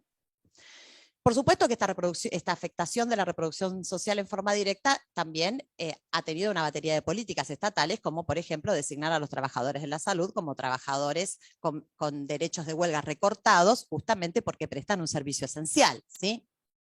Por supuesto. Ahora bien, lo cierto es que ese poder existe, ¿sí? Que ese poder de afectar en forma inmediata la capacidad socioreproductiva de una determinada comunidad existe, ¿sí? Y presenta distintas características que se han visto en estos casos y que voy a reseñar brevemente para no pasarme del tiempo. Por ejemplo, en el caso de la huelga de las maestras de West Virginia dentro de la primavera docente, uno de los factores, creo yo, y hay muchos trabajos al respecto, que tienen que ver con el éxito de esa huelga, la obtención en un contexto desfavorable y en un contexto de debilidad general, creo que tiene que ver con la capacidad de haber transformado la demanda de la calidad educativa para sectores más bien pauperizados de la clase trabajadora, e incluso la demanda de la prestación de servicio alimentario por parte de la institución educativa, transformarla en una demanda central de una huelga que por supuesto tenía en el corazón dos elementos clásicos: salario y condiciones de trabajo. Creo que es la incorporación de demandas que tienen que ver con estas características de la reproducción social de toda la comunidad, ha logrado un apoyo muy masivo de la comunidad, por ejemplo, de todas las asociaciones de inmigrantes de West Virginia. Es muy emocionante las fotos de esa lucha. ¿Por qué? Porque las asociaciones de distintos países de la inmigración de la zona salen a apoyar abiertamente con carteles, y sus niños y sus familias salen a apoyar la huelga. En segundo lugar, me parece que este tipo de huelgas, perdón, y voy redondeando, tienen también un elemento interesante que es su fuerte implantación territorial, ¿sí? Que es, y esto lo señala Beverly Silver, me parece que de una manera muy bien, que es también una especie de antídoto contra la deslocalización. ¿Sí? Y eso no es una cosa menor, porque la deslocalización ha sido una de las herramientas creo que lo ha mencionado, no sé si Aaron en su intervención, una de las herramientas de mayor presión contra las luchas de los trabajadores. Pues bien, el trabajo asalariado de la reproducción social es por definición territorializado, ¿sí? E indeslocalizable. Y en el caso que traigo el ejemplo de las luchas de las cuidadoras del Estado español, particularmente de la Comunidad de Madrid, que ante la amenaza de cierre de las residencias de adultos mayores más combativas en el proceso de lucha, lograron hacer organizaciones combinadas con familiares de los adultos mayores justamente para frenar la posibilidad de cierre y con eso frenar la posibilidad de que el cierre fuera una amenaza para terminar con la demanda, ¿sí? Y por último, creo que hay un tercer elemento de estas luchas que tiene que ver no con la implantación, sino con la extensión territorial, y que muchas veces suele verse esa extensión como sinónimo de dispersión territorial, pero que creo que en este caso, en el caso de estas luchas, también tiene una potencialidad que hace pensar en el poder de fuego, que es la de si hay una acción coordinada en los distintos establecimientos de salud, en los distintos establecimientos de cuidados, en los distintos establecimientos educativos, si hay una acción coordinada, una afectación de cada vez más marco territorial. Volviendo, digamos, ¿cuál es la importancia de eso? Que implica un problema político rápidamente para una determinada comunidad, haciendo que tome más importancia este tipo de lucha. Entonces, si uno mira, por ejemplo, la coordinación, lo que llamaron los propios trabajadores y trabajadoras de la salud del Neuquén, la Patagonia Argentina, la coordinadora interhospitalaria, lo que ve es que lograron coordinar casi como distintas terminales que podían actuar en forma conjunta, y de esa manera, por ejemplo, lograron ni más ni menos que el corte de lo que se llama la ruta del petróleo. El petróleo es la primera fuente de riqueza de Neuquén, ¿sí? Con lo cual, se imaginan que tomó mucha visibilidad la lucha. Bien, en síntesis, y con esto termino, perdón, me comí una filmina, creo que las luchas de la reproducción social permiten pensar ciertos elementos claves sobre los trabajadores y las trabajadoras en la actualidad, posición estratégica, el problema de la localización y deslocalización y el problema de la ramificación y extensión territorial, que revisan ciertos lugares comunes sobre la pérdida absoluta de poder de fuego de los trabajadores, ¿sí? Y permite repensar también cuáles son las demandas de esta clase que vive del trabajo, para tomar la frase de Ricardo Antúnez, que va a estar en el segundo panel, ¿sí? En clave de articulación entre demandas de la producción y de la reproducción social. Muchísimas gracias.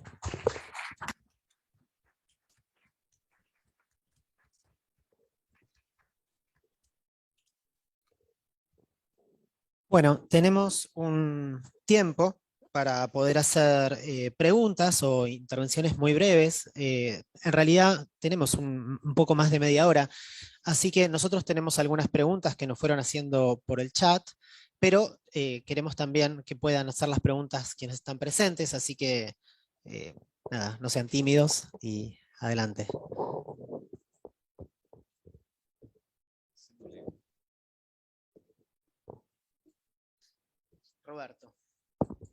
Roberto, sí.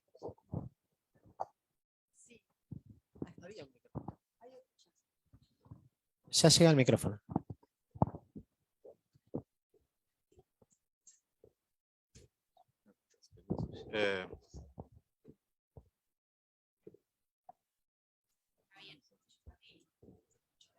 ¿Aló? ¿Sí? ¿Están? Ok. Felicitaciones. Mi nombre es Roberto Veras, soy profesor de la Universidad de Brasil. Felicitaciones a Benanave, a Dari y a Paula por las excelentes exposiciones. Yo voy a hacer una pregunta, una cuestión para que se puedan hablar todos los tres, o quien le interese a la cuestión. La cuestión es para dónde va el trabajo, a dónde va, ¿no?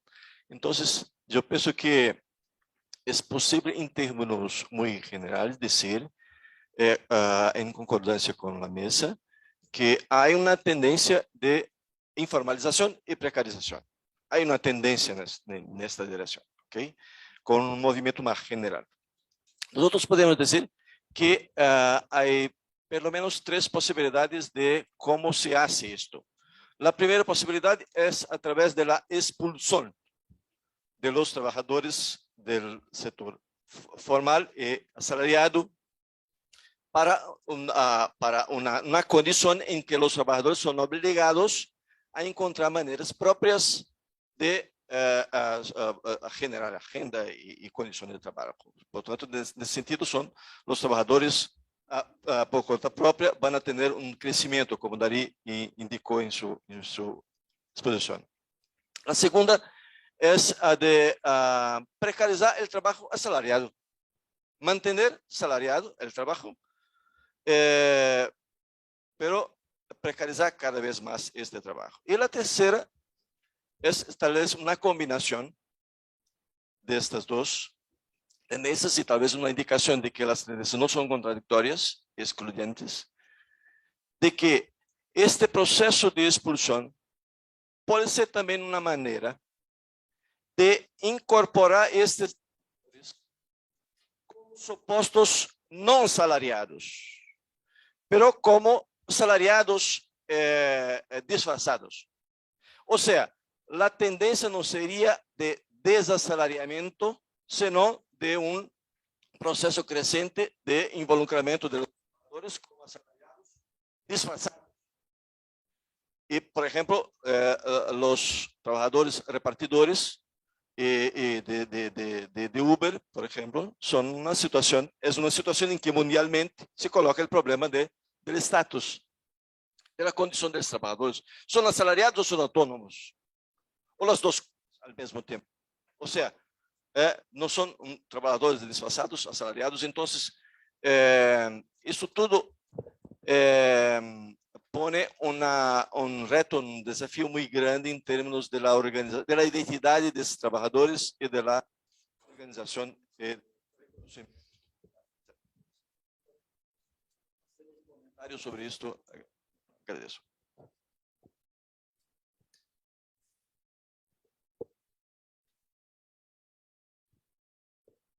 Muchas gracias a los ponentes, la verdad es que ha sido muy estimulante.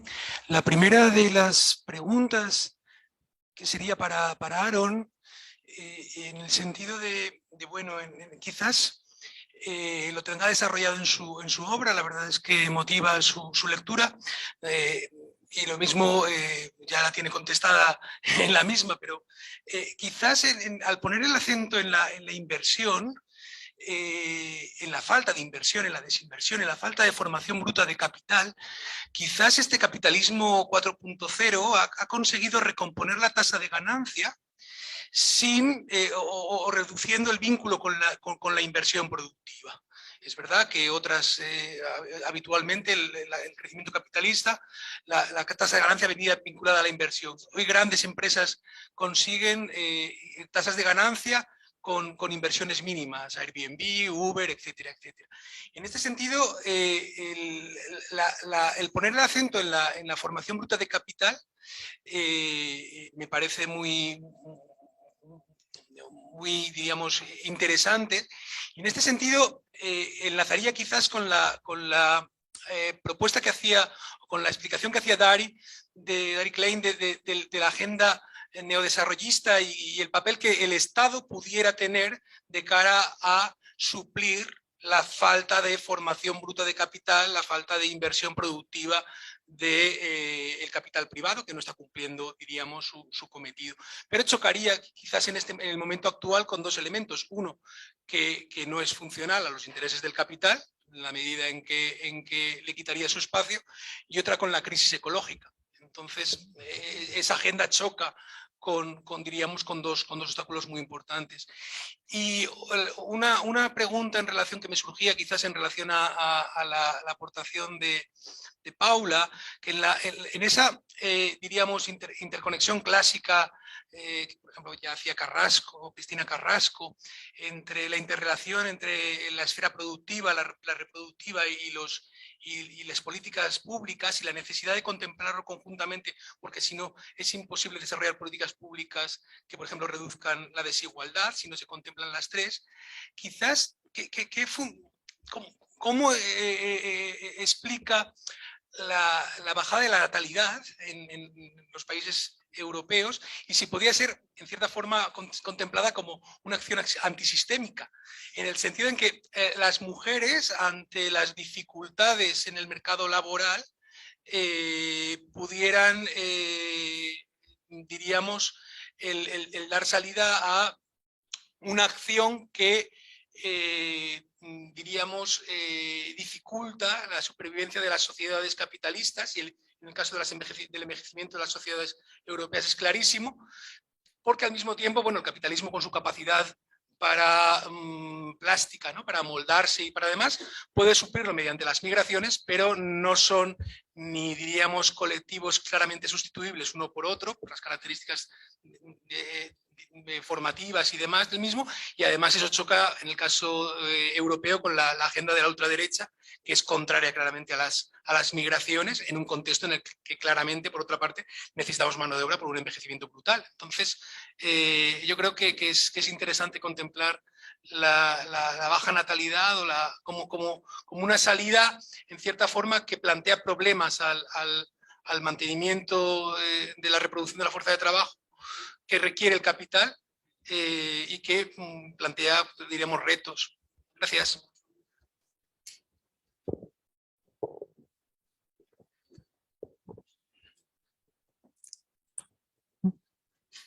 Bueno, mientras quizás alguien más del público hace otra pregunta, voy a leer, cumpliendo el cometido de trasladar las preguntas del chat.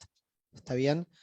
Hay 3 preguntas. La primera pregunta es de Noemí Giosa Suazúa, que es para Aaron Beranab. Dice: me interesa si Aaron puede vincular desaceleración industrial, lenta o nula creación del empleo, con mayor concentración económica, desigualdad y pobreza en estados enmarcados en workfare.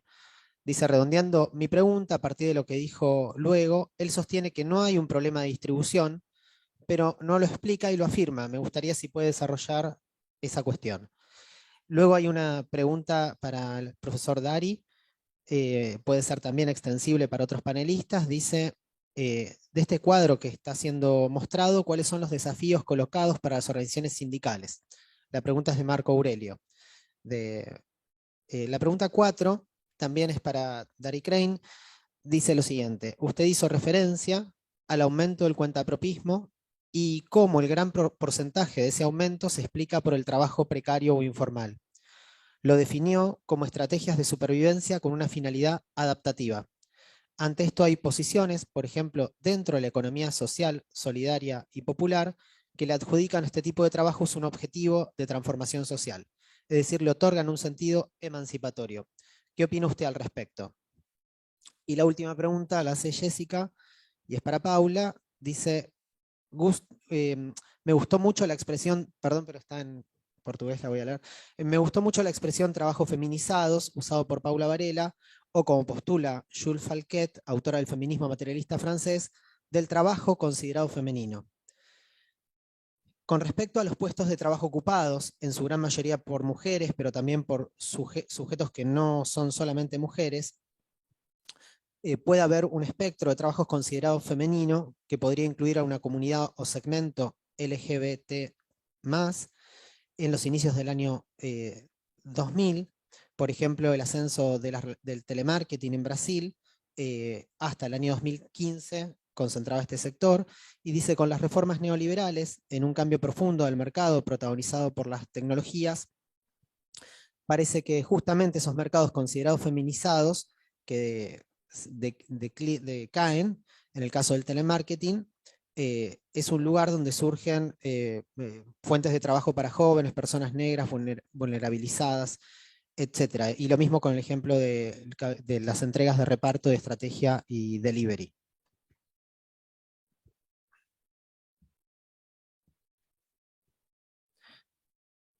Si no hay nadie más, a mí me gustaría incluir una pregunta para Aarón, que es, ¿cuál consideras que es la razón última por la cual no hay un sustituto de la industria como motor del capitalismo a escala internacional?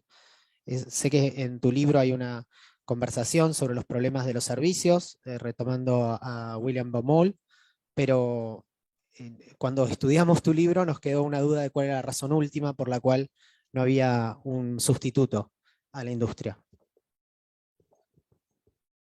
Ya si les parece, les damos en el mismo orden de exposición, o sea que comenzaría, ¿está bien? Comenzaría Aarón, y luego Dari, y por último Paula.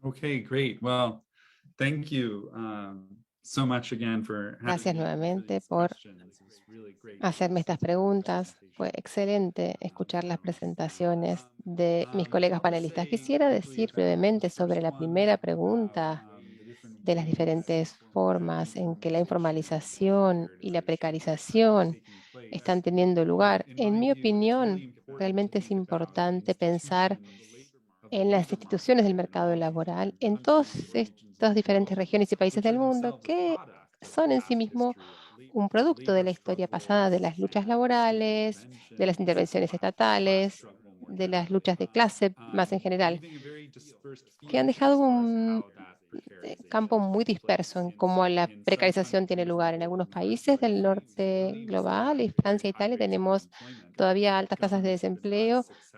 Los gobiernos han tenido menos éxito de eliminar las protecciones salariales. En otros países hemos tenido un sector informal muy grande que no está regulado, donde hay un crecimiento que ha tenido lugar continuamente. Este es un entorno en el que podemos pensar en estas poblaciones excedentes, donde tenemos que tomar una historia concreta, histórica. Estas dimensiones de género también. Tenemos que pensar en cómo hay diferentes formas de género en las diferentes regiones del mundo. Otra pregunta que se hizo fue sobre la manera en que el capital, en cierto modo, ha salido de las inversiones rentables y ha expandido la producción y ha hecho un gran rango de actividades financiarizadas. Pienso que esa es la gran tendencia. Cuando vemos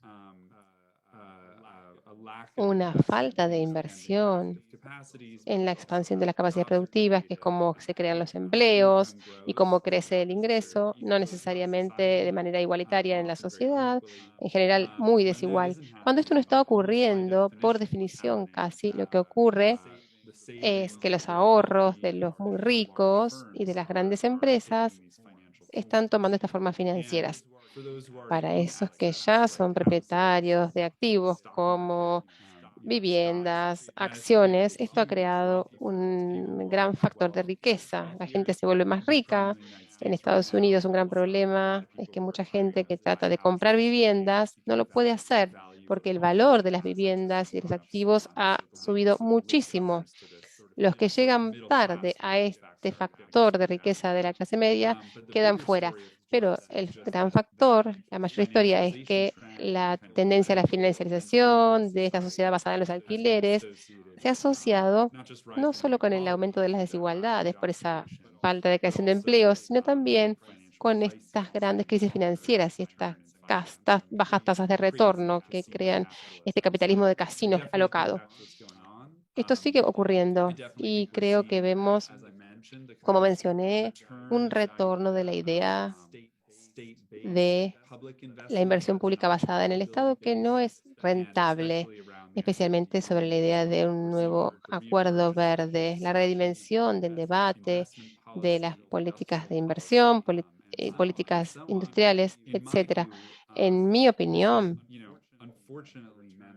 esto ha significado lamentablemente el retorno de una visión muy tecnocrática, descendente, que no ha funcionado en el pasado, en mi opinión, y pienso que no vaya a funcionar bien en el futuro. Me interesa en realidad este giro de inversión privada a la pública como un nuevo motor de la estabilidad económica, pero pensando en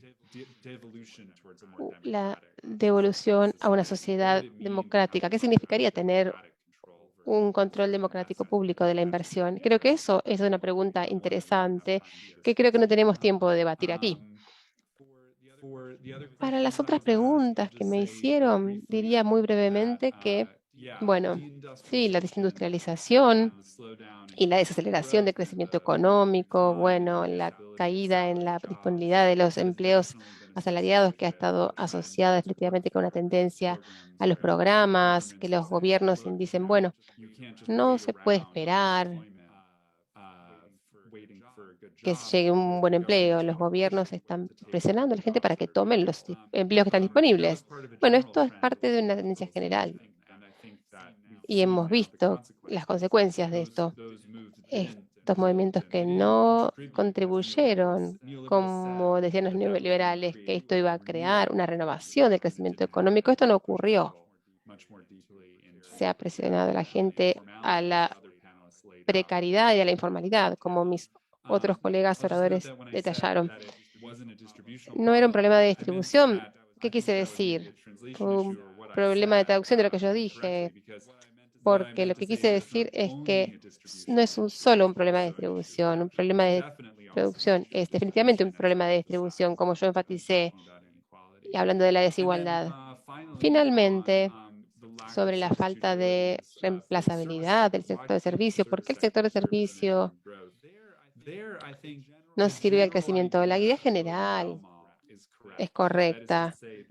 Digamos que el gran problema es que los servicios en general son muy difíciles de transformar continuamente a través del cambio tecnológico para hacerlos más productivos. En general, esos servicios que ha sido posible transformar son servicios que han sido más a la industria. En la agricultura también esto ocurre en el estado industrial de una agricultura. Vemos una industrialización parcial de partes del sector de servicios.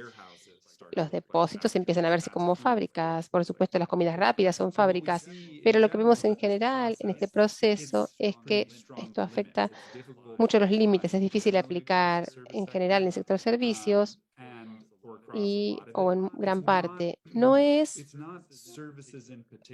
a los servicios en particular, son las actividades que se resisten a este tipo de transformación industrial.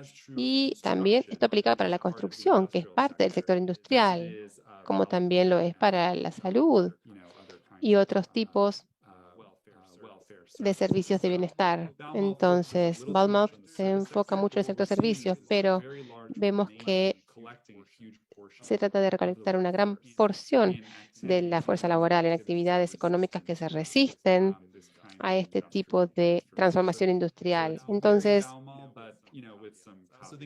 es Balmouth pero con algunas alternativas, porque esta transición está un poco ausente. Esto lo explico en mi libro. Quisiera decir gracias a los organizadores de la conferencia y a los otros panelistas, porque ha sido un debate muy fascinante. Creo que este tipo de discusiones en las regiones, yo estoy en Canadá ahora, al norte de Estados Unidos, y realmente es importante y es genial que estas tecnologías digitales también lo estén haciendo posible. Les agradezco nuevamente muchísimo.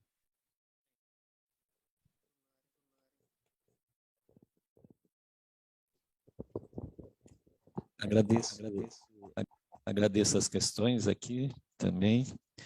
Começar pelo Roberto. Roberto, as 3 alternativas que você coloca, elas estão presentes e não são excludentes.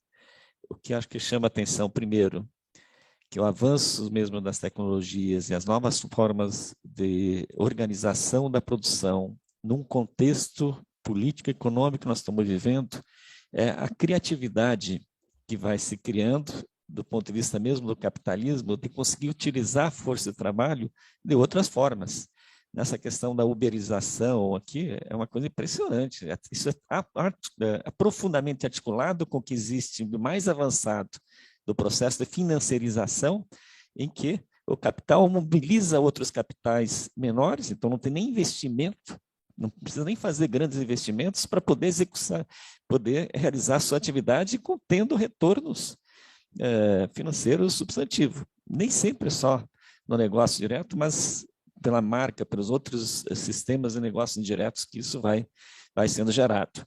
Então, vamos dizer, você tem as mudanças na forma legais, que vou já entrar, mas você tem também mudanças que vão se impondo pela criatividade da reorganização que vai sendo colocado. É por isso que eu tenho um livro que um colega nosso escreveu, ele falou, se mobiliza sempre essa questão que existem novas tecnologias, então o novo, para reafirmar nesse novo, novas estratégias de mobilização da produção dependente e para a produção capitalista, que procura descaracterizar as pessoas como assalariadas para não pagar os encargos, nem pagar os direitos vinculados ao processo de assalariamento. Acho que essa é uma questão de criatividade. Isso que se chama da relação do emprego disfarçado, uma parte desses pontos, conta própria, é relação do emprego disfarçado. É a ideia que as pessoas precisam abrir um negócio próprio, uma empresa que vai dar uma nota fiscal para outra, e com isso, obviamente, a empresa contratante economiza custos de contratação muito elevados. Então, acho que são fenômenos que são combinados. Isso. Já entro para a segunda questão, sobre economia solidária, que me foi feita. Um pouco, o que eu tentei argumentar um pouco aqui é o seguinte, a resolução do emprego, o crescimento é um pressuposto, eu acho, a retomada do crescimento. Obviamente, a gente tem que discutir que tipo de crescimento que a gente quer implementar. Talvez não seja do passado. Ela tem que estar muito vinculado a atendimento das questões que são essenciais para a preservação da vida e que sejam essenciais para a preservação, inclusive, ambiental. Porque a deterioração ambiental também é uma oportunidade, vamos chamar, de alavancar certos crescimentos, mesmo em países como o nosso. Então, acho que essa questão do modelo de desenvolvimento é uma questão colocada, porque mais do que nunca, o Belouzos, um economista que é um pouco nosso mestre na nossa escola, ele sempre chama a atenção, nós vivemos num período de capitalismo em que há escassez na abundância. Não é um problema de técnico de oferecimento de bens, é um problema também, eu acho, um problema de distribuição, mas um problema que tipo de ocupação e que tipo de trabalho, que tipo de atividade que você precisa desenvolver. Por isso que eu falei que o desafio, na minha perspectiva, é tão similar daquilo que foi pós-segunda Revolução Industrial. Porque o emprego foi resolvido uma decisão da sociedade de implementar as políticas públicas. Ali, na saúde, na educação, nos serviços sociais e gerais, no Estado, que você implementou para valer o emprego. Então, você precisa ter uma virada, e eu só acho que o Estado é uma instituição que é capaz de fazer isso. Obviamente, o Estado também não é algo de miúdo que está acima da sociedade, mas é resultante de relações sociais que estão no seu interior, tem uma certa importância. Então, o desafio é uma virada tipo aconteceu naquele momento histórico, dizendo como é que nós vamos alocar essas pessoas todas que estão disponíveis. Como é que nós vamos fazer com que, para uma parte importante das pessoas, o trabalho faça um sentido. Porque o trabalho, para 99% das pessoas, é uma mera forma de obter rendimento para sobreviver, né? E vai tentar viver a vida fora do trabalho. Mas o trabalho pode fazer sentido para muita gente, como faz para nós que estamos aqui nessa atividade aqui do Latiwork, fazer essa reflexão coletiva, discutir, isso aqui é uma satisfação, né? É um trabalho que nos realiza, né? Não é só uma mera forma de viabilizar a nossa sobrevivência, nós vamos contribuir isso. Mas isso tem que ser expandido, especialmente para os jovens, que são os segmentos que estão nessa nova configuração, por que pareça, com os indicadores piores, aqui, se olhar aqui no nossa realidade. Você chega a ter 2/3 dos jovens com menos de 22 anos que estão na informalidade ou que estão na subutilização, que são ocupados.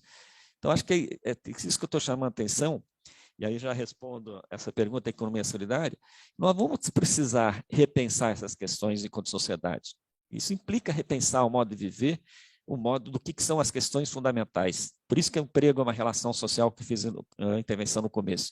E, nesse sentido, também por que não valorizar as experiências das comunidades tradicionais na sua forma de conceber a vida e o trabalho? Como são as comunidades indígenas? Por que elas têm que ser inseridas nos circuitos mercantis capitalistas do jeito que são apregoados, no caso brasileiro, pelo governo, uma campanha forte nesse sentido? Por que não valorizar essas formas alternativas de produção não mercantis solidárias?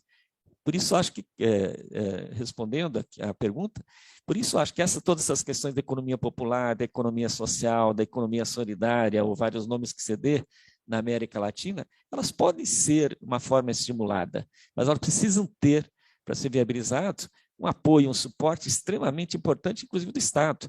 Tem uma experiência brasileira, que eu acho muito expressiva também, que é uma política pública para a pequena agricultura familiar.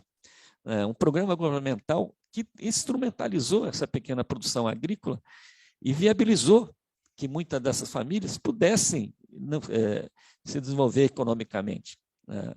Por que não fazer isso fora do circuito mercantil? Por que não valorizar, né, os ribeirinhos, ou no caso, brasileiros quilombolas, que são as populações negras, pessoas negras que procuram também estabelecer novas formas de organização? Porque existe espaço para isso, nesse período do capitalismo em que existe escassez, mas existe abundância, existe sobreprodução. Então, acho que então, nesse sentido, eu vejo isso como bem-vindo nessa questão, porque nós não temos alternativa.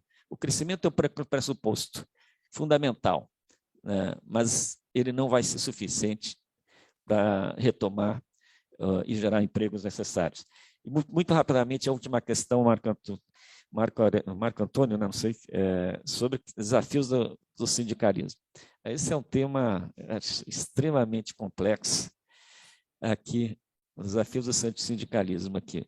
Eu vou dizer só 2 palavras, 3. Uma primeira questão é o seguinte: na minha compreensão, o sindicalismo ele vai se alterando no tempo e no espaço. O sindicalismo do século XIX era um sindicato que permaneceu mais tempo predominantemente por ofício, representando os trabalhadores qualificados. No século XX, se organizou um sindicalismo por setor econômico, né, basicamente, que é do período do chamado Fordismo, por setor econômico. A reconfiguração das classes trabalhadoras hoje exige repensar uma organização coletiva que seja capaz de construir uma agenda que coloque os trabalhadores em movimento. Isso, acho, tem coisas novas acontecendo, muitas formas, a Paula citou um pouquinho isso, muitas formas de organização coletiva que nós temos que ficar sensível e perceber que estudamos o tema, mas temos que ter clareza também que a forma tradicional dos sindicatos, eu acho, ela precisa ser repensada, né? Porque acho primeiro receio meu que esse sindicalismo dessas categorias mais organizadas se torne o sindicalismo do século XIX, em que ele vai representar um grupo muito pequeno de pessoas e que não sejam capazes de vocalizar suas conquistas para o conjunto da sociedade. Acho que esse é um grande problema. E, nesse sentido, a negociação coletiva, que foi um instrumento de conquista de direitos no passado, ele tem um papel muito mais secundarizado no momento. E talvez aqui sim, as questões da defesa da proteção social dos direitos, talvez ela tenha que ter um caráter mais universal, ou seja, como direito de cidadania para conjunto dos ocupados, independente da forma como ele está inserido na estrutura ocupacional, ou seja, qual é a sua posição na estrutura ocupacional. E nesse sentido, acho que o grande desafio do sindicalismo é como construir uma nova agenda para mobilizar, criar identidade e colocar as pessoas em movimento, tendo clareza de que, eu acho, não tem como reproduzir simplesmente a estratégia do passado para se fortalecer. Agradeço também a oportunidade, a possibilidade de dialogar com o Benanave, um prazer muito grande, já tinha listo o material, e com a Paula também, com a sua excelente exposição. Obrigado.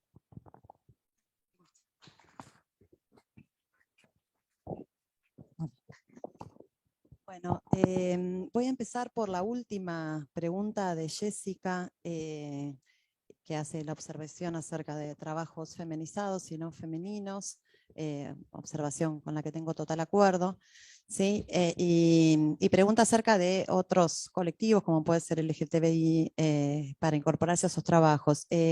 Voy a citar a otra francesa, del materialismo francés, que es Danielle Kergoat, y que junto con Hirata, ¿sí?, hace un análisis muy interesante acerca de la calificación y las descalificaciones y la forma en que ciertos saberes o cualificaciones son tenidas en cuenta como adquiridas y en ese sentido, digamos, valorizables, y ciertas calificaciones son entendidas como innatas, ¿sí? Es decir, cuando se habla de trabajos feminizados, se está haciendo en muchas ocasiones referencia a trabajos que formalmente aparecen como descalificados, ¿sí? Formalmente, y lo reitero, aparecen como descalificados, pero que en realidad requieren una enorme calificación, que no fue adquirida en el espacio de la escuela formal, etcétera, etcétera, sino en el espacio básicamente del hogar y de las familias. Eso es un análisis que ella hace de una manera muy interesante y que recomiendo. Y que yo lo quiero ligar, eso explica, por ejemplo, para la pregunta de Jessica, que incluso cuando otros géneros, sean cuales fueran, realizan tareas consideradas de mujeres, siguen siendo tareas consideradas de mujeres, ¿sí? Es decir, no modifica el valor que adquieren en el mercado, que es un valor bajo, justamente porque se considera trabajo descalificado. Pero fíjense que es muy interesante lo siguiente: estos trabajos que se consideran descalificados, y creo que esto tiende un puente a algo que planteaba Aaron Benanab recién, son trabajos de servicios muy difícil de automatizar, ¿sí? Y son muy difíciles de automatizar porque requieren, por ejemplo, y vuelvo al métier del trabajo de reproducción social, requiere relación con las personas, afecto, una serie de capacidades sumamente complejas, como cualquiera que atiende niños o adultos o cualquier persona con necesidades físicas o afectivas, requieren unas capacidades complejas que la digitalización no puede suplir y que la automatización no puede reemplazar. Entonces eso es una paradoja. En el mercado se valorizan bajo por ser descalificados, pero no pueden ser reemplazados por la máquina, y yo creo, digamos, dialogando con lo que plantea Benanab, que hay una cierta serie de tareas que son realmente per se, por las características, para decirlo en términos de su trabajo concreto, ¿sí?, son muy difíciles de tecnificar, y que eso opera como una frontera a la tecnificación, sobre todo en las áreas de servicios, ¿sí? Después, en relación a la baja de natalidad como una acción antisistémica, no voy a ser tan optimista. Yo creo dos cosas. Una, creo que expresa en todo caso la crisis de reproducción social, pero también creo que la expresa en un sector que todavía aspira a poder reproducir su fuerza de trabajo a través del trabajo asalariado. Entonces ahí uno se introduce en todo el mundo acerca de la postergación de la fecha de la maternidad, ¿sí?, para poder ocupar y realizarse los años plenos en el mercado de trabajo. Pero fíjate qué interesante, por esto no voy a ser muy optimista, que el capital también ha logrado mercantilizar eso con alquiler de vientres, congelamiento de óvulos, etcétera. Es decir, el capital va un poquito más rápido que nosotros. Entonces, pero a su vez, también hay una contratendencia para pensar optimistamente la baja de natalidad, que es una cosa que señaló Liz Vogel ya en 1983 en su libro original, que es que la idea de la reproducción generacional de la fuerza de trabajo no remite solamente a la producción y reproducción en el ámbito de la familia, sino que remite, y ella hace una muy linda descripción acerca de otras dos fuentes de reproducir fuerza de trabajo. Una es la migración. Si mirara el mundo 40 años después, y lo mira porque está viva y está muy bien, no hace más que confirmar su idea, y mirar azoradamente cómo la migración es también una forma de proveer fuerza de trabajo, y ella menciona incluso formas de esclavitud modernas, y nosotros acá particularmente, pero no solo en Latinoamérica, por supuesto que tenemos de esos muchos ejemplos. Entonces, eso no me deja mucho espacio para el optimismo respecto de la baja de natalidad, y quiero referirme muy brevemente, y también un poco para polemizar con Dari, respecto de la idea de la economía popular, que yo creo que está muy ligada también a la de la renta universal, ¿sí? Y creo que es una polémica, o es un elemento muy interesante para discutir. Y voy a plantear por lo menos una serie de contradicciones que creo que trae, y que han sido, por ejemplo, bastante discutidas en el ámbito del feminismo en relación a lo que se llama salario feminista, y a su combinación con la posibilidad de desarrollar espacios de economía popular, o para la tradición, por ejemplo, autonomista, los espacios de los comunes, ¿sí? De la creación de los comunes, ¿sí? Yo creo que esa discusión tiene ciertas aristas que por lo menos hay que mirarlas con mucha atención. Una tiene que ver con que Benanabe en su libro diferencia los teóricos de derecha sobre la renta universal y los de izquierda, ¿sí? Y señala que tienen unas diferencias internas, por ejemplo, entre ellos que los de izquierda aspiran a una renta universal suficiente para llevar una vida plena, ¿sí? Y que los de derecha no. Entre otras cosas, ¿no? Aparte de dónde sale el dinero, si se fortalece el sector público o no, etcétera, etcétera. Pero a mí me parece interesante porque en general cuando ese debate se da en el terreno político real, ¿sí? Más bien la renta universal está pensada como una parte, por ejemplo, la mitad de un salario básico, es decir, no está pensada para llevar adelante una vida plena, sino como un apoyo del Estado para que complemente otro tipo de actividades, ¿sí? Bueno, eso es interesante. Uno podría decir, bueno, si el Estado proveyera una renta universal para una vida plena, liquida el capital y sucede lo que dice Benanabe, una huelga de capitales, ¿sí? Y si el Estado, entonces la pregunta es, eso sería como demasiado maximalista, ¿no? Entonces, la pregunta es, bueno, vamos por una renta universal más miserable, pero que permita, por lo menos, combinado con otras actividades, la supervivencia. Ahí hay por lo menos tres series de problemas a mi juicio. Uno, si uno no considera, y ese es mi caso, que la economía popular puede ser una especie de circuito económico paralelo independiente de la economía mercantil, es mi caso, y está directamente relacionado con lo que planteé en la exposición, es decir, considero que no se pueden mirar ámbitos diferenciados y disociables. Una de las cuestiones, lo voy a plantear desde la reproducción social, es si estas salarios feministas o rentas universales para tareas de cuidado no terminan reproduciendo la fuerza de trabajo a un bajo costo, ¿sí? Lo cual no afecta solamente a los compañeros y compañeras que están en el circuito de la economía popular, sino que presiona a la baja el mercado de trabajo también. Con lo cual una pregunta ¿es realmente una medida que disminuye la desigualdad o es una medida que puede consolidar una dualización, y a través de la dualización, porque en esto, digamos, Latinoamérica tiene esa especie de las ventajas del subdesarrollo, nosotros sabemos ya que cualquier tendencia a la dualización del mercado de trabajo genera después una baja homogénea en el valor de la fuerza de trabajo, ¿sí? La dualización no se mantiene como dual.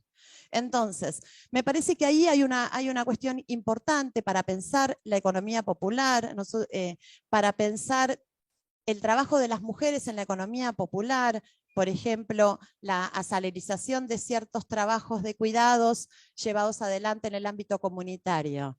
Tienen, a mi juicio, que abrir la pregunta de si eso no refuerza el papel de las mujeres como cuidadoras, y si no refuerza e incluso romantiza ese papel como si fuera efectivamente, y vuelvo a la pregunta de Jessica, un trabajo de mujeres, como si hubiera algo innato que a nosotras nos haga por algún motivo tener mayor capacidad para cuidar que a otros. Entonces, creo por lo menos que todas esas cosas tienen que estar puestas en la mesa de debate, tanto al hablar de renta universal, de renta feminista o salario feminista, de la economía popular, y establecer la relación entre estos dos circuitos económicos interrelacionados. Muchas gracias y bueno, un gustazo.